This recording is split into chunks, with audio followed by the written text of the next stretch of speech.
Alors bonjour tout le monde, j'espère que vous allez bien. Donc dans cette vidéo, dans ce cours, on va voir comment installer Android Studio pour réaliser nos applications Android. Et on va aussi découvrir l'environnement de notre travail d'Android Studio. Donc comment on va créer un projet sur Android Studio, comment on fonctionne Android Studio. Donc pour télécharger Android Studio, il suffit d'aller sur Android Studio. Vous cherchez sur Internet Android Studio sur Google. Donc, vous allez vous rendre sur la page officielle Android Studio. Donc, download Android Studio and SDK Tools. Ce qui fait, donc, normalement, pour Android Studio, nous avons besoin d'une SDK. Donc, qui va faire simuler un émulateur. Et il y a aussi une condition que vous devez avoir à installer le GDK. Donc, pour l'environnement de travail de Java. Et je pense que tout le monde a cet environnement sur son ordinateur. Donc, il y a aussi dans Android, comment on fait télécharger Android, il y a l'APK, plusieurs choses. Donc, voilà le simulateur. Il y en a plusieurs choses. Donc, il suffit de cliquer sur Download Android Studio.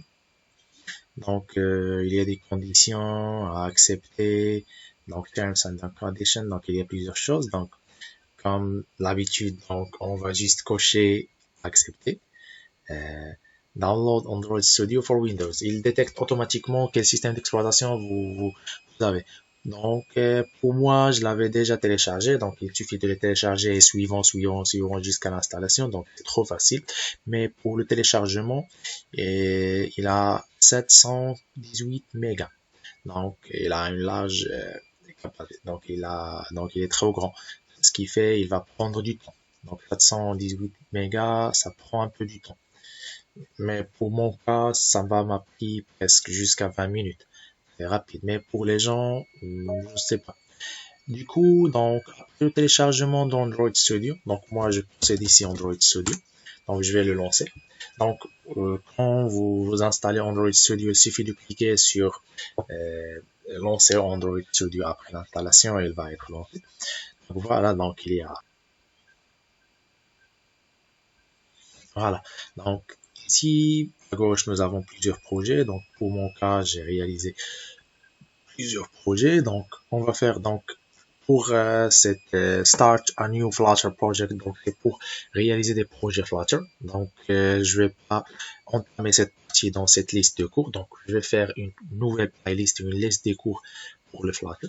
Donc, on va juste réaliser. Donc, il faut installer un SDK, il faut installer plusieurs plugins pour pouvoir utiliser Flutter. Donc, normalement, pour cette Start a New Flutter, vous l'aurez pas dans votre Android Studio. Donc pour mon cas, j'ai une version qui est un peu ancienne. Par rapport à la nouvelle version, c'est 3.5.3. La version 3.2.1, ça marche très bien. Donc, Start a New Android Studio Project. Donc, en cliquant sur ce bouton, il me demande d'écrire l'application, le nom de l'application. Donc, je vais écrire ma première application, ou bien vous donnez le nom que vous voulez. Donc, je vais écrire Absolute Coding, le nom de ma chaîne YouTube. Donc, Absolute Coding. Donc, ici, compagnie domaine. Donc, vous donnez un nom du domaine pour votre paquet. Donc, ce n'est pas du tout important, mais par exemple, vous pouvez mettre votre nom, point, prénom, par exemple. Should not contain white space. Voilà, vous ne devez pas écrire des espaces. Donc, par exemple, je peux ajouter ici, par exemple, test, par exemple, la .com, par exemple. Donc, on a project location, donc pour l'endroit où le projet va être sauvegardé. Donc, on va pas bien sûr include Kotlin pour le développement du Kotlin. Donc, next. Donc, ici, il nous donne plusieurs plateformes pour lesquelles on va développer. Donc, il y a le phone en tablette. Vous choisissez l'API Android. Donc, pour Android, juste au titre d'information, donc, comme vous savez, nous avons plusieurs versions d'Android. Donc, nous avons Android 4.0, Ice Cream, Sandwich. Donc, chaque version, les développeurs ont lui affecté un nom.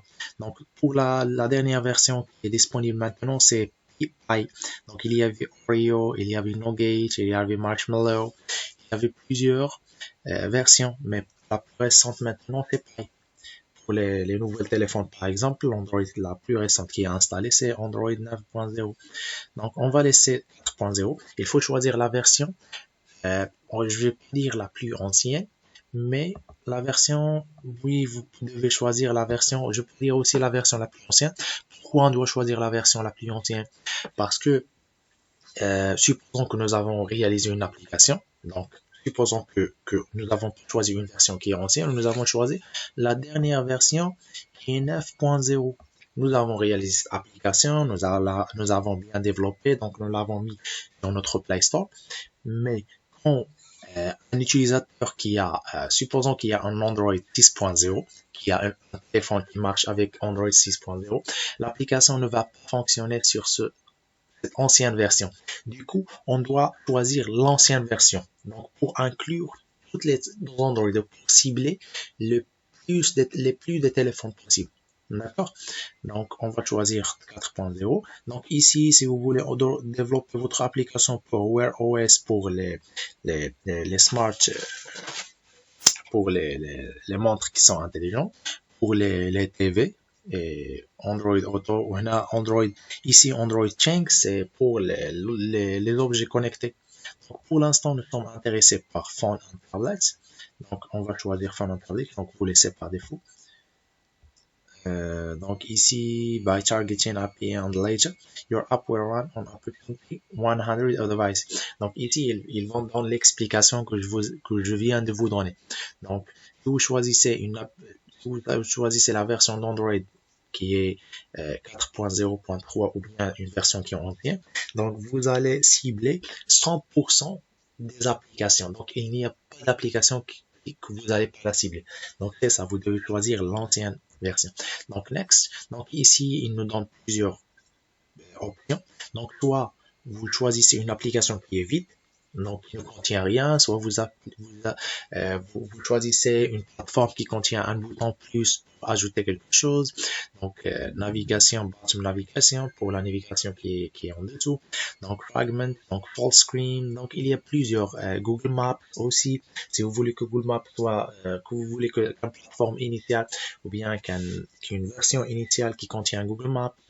Il y a aussi la navigation drawer, donc pour un menu qui est à gauche, qui slide.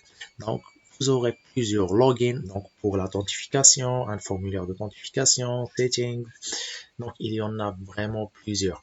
Donc, mais ils sont bien sûr limités. Donc, vous choisissez. Donc, pour notre cas, on va choisir donc activité. Donc, une activité qui est vide, ou bien on va choisir add non activité, sans aucune activité.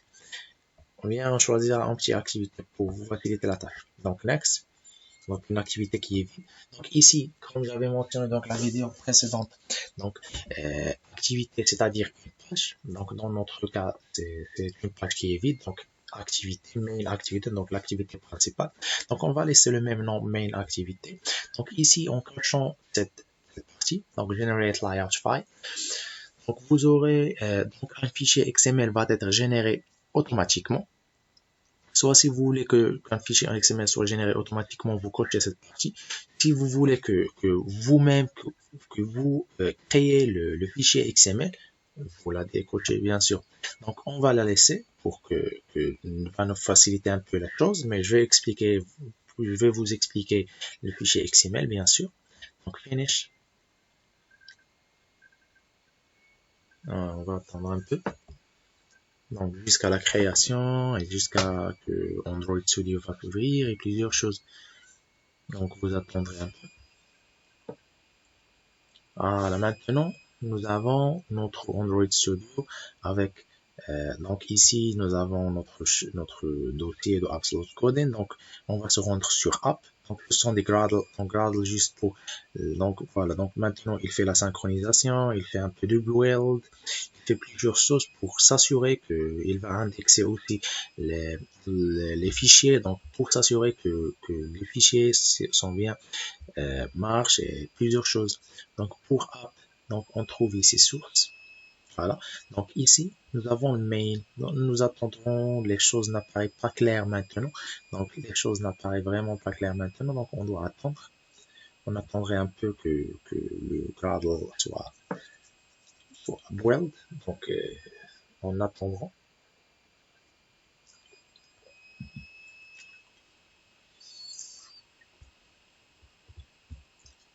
Donc, il va télécharger quelque chose pour les dépendances et pour plusieurs choses. Donc, il doit les télécharger.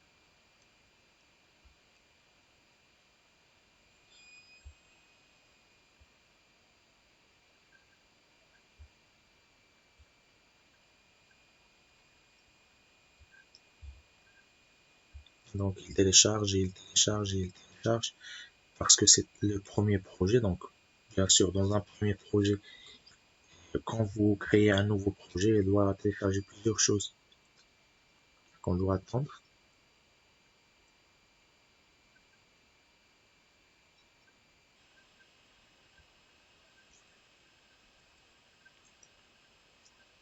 Alors, donc, après le téléchargement et la synchronisation avec Gradle, et pour le téléchargement de quelques dépendances, donc maintenant, il va indexer l'application, donc il va l'indexer. Donc, il va entamer la partie indication pour faciliter de trouver des fichiers, pour savoir les fichiers, comment ils sont stockés, les relations entre les fichiers, plusieurs choses dans l'indexation. Donc, c'est une étape qui est trop importante. Donc, à chaque build que vous allez faire, si vous ajoutez deux ou bien un fichier, il va indexer pour savoir les relations et pour faciliter et pour trouver facilement les fichiers. Donc, pour l'architecture, pour la squelette de notre application, donc nous avons app qui fondée sur Java. Sur ce Java, nous aurons plusieurs fichiers. Donc, il y a des fichiers qui sont pour les tests. Notre application, donc nous avons une squelette. Donc, par exemple, nous avons ici main activité, l'activité principale. Donc, ici les ressources. Ici, on va trouver notre layout. Donc, les layouts, on va les appeler layouts, donc ce sont les vues, donc les interfaces qui sont créées en XML. Et il y a le values, il y a le colors, il y a plusieurs choses. Donc, toutes ces choses-là, on va les voir dans la vidéo prochaine. Donc, pour bien réaliser notre première application, ou bien l'exécuter. Donc, dans la prochaine vidéo. Donc, jusque-là, donc, n'oubliez pas de s'abonner dans ma chaîne YouTube pour avoir les nouvelles vidéos, pour suivre ce cours de